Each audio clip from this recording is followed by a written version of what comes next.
కడప జిల్లా బద్వేలులో రాష్ట్రంలో సుపరిపాలన స్వర్ణాంధ్రప్రదేశ్ లక్ష్యంగా నూతన అభివృద్ధి పనులకు శంకుస్థాపన అనే కార్యక్రమాన్ని ప్రజలకు వివరిస్తూ ప్రత్యేక సభను ఏర్పాటు చేశారు.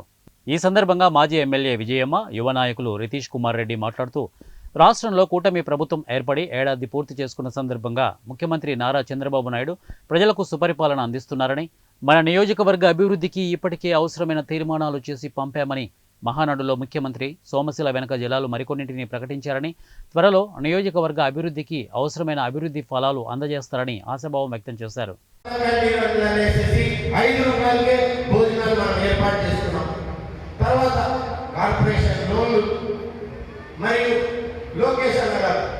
నిత్యం యువకుల కోసం కానీ వాళ్ళ చదువుల కోసం కానీ స్కిల్ డెవలప్మెంట్ కోసం కానీ ఆయన ఆలోచన విధానం కోసమే ఆనాడు పాదయాత్రలో నడిచినప్పుడు వెనకబడుతున్నారు. మన వాళ్ళకు నిరుద్యోగం నిలిపోతున్నారు. ఈ ఒక్కటికే ఆయన నిత్యం కష్టపడి ఆలోచన విధానంలో అన్ని స్కూల్ కానీ అభివృద్ధిలో కానీ మన నియోజకవర్గానికి ఈరోజు దాదాపు 10 కోట్ల వ్యయంతో మనం అన్ని స్కూల్ బిల్డింగ్ అభివృద్ధి చేసుకుంటున్నాం. వీటితో పాటు వచ్చే క్రమంగా నేను చదివేటువంటి మీరు వినాలి, ఏమేమి ఉన్నాయో, ఏం రావాలని. దాంతోపాటు ఈరోజు ఇంటర్మీడియట్ వాళ్ళు కూడా మధ్యాహ్నం భోజనం వాళ్ళకి లేదు అంటే అందరికి భోజనం ఏర్పాటు కూడా చేసినాం. స్కూళ్ళలో పిల్లలు అనే వాళ్ళకి కిట్లు ఇప్పించినాం. ఎక్కడ మనము రంగులు కానీ ఇవి కానీ లేకుండా పూర్వం ఉన్న పెద్దవాళ్ళ పేర్లు పెట్టుకుంటున్నాం.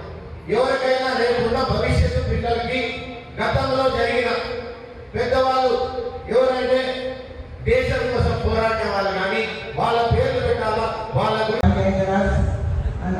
అధికారులకు, ఎంఆర్ఓలకు, వివిధ ఎంపీడీ వాళ్ళకు, వివిధ శాఖల అధికారులకు, జెడ్పీటీసీ ఎంపీటీసీలకు, ఇక్కడికి వచ్చిన సోదరి మండలకు, లోకేష్ బాబు గారు, ఆంధ్రప్రదేశ్ రాష్ట్రాలుగా నెంబర్ 1 లిస్టులో తీర్చిదిద్దాలనే తపనతో స్వర్ణాంధ్రప్రదేశ్తో ముందుకు నడవాలనే ఉద్దేశంతో సుపరిపాలన స్వర్ణాంధ్రప్రదేశ్ దశగా సంవత్సరం కాలంలో ఏమేమి అభివృద్ధి కార్యక్రమాలు చేశామనే ఉద్దేశంతో ఈ మీటింగ్ అరేంజ్ చేసింది. మీకందరికీ తెలుసు, చంద్రబాబు నాయుడు గారు ఇప్పుడు కూడా స్వర్ణాంధ్రప్రదేశ్ చేయాలనే ఉద్దేశంతో ముందుకు నడుస్తూ మనందరినీ కూడా వాళ్ళు పరిగెత్తు, మనందరినీ కూడా పరిగెత్తు అక్కడ గ్రామీణ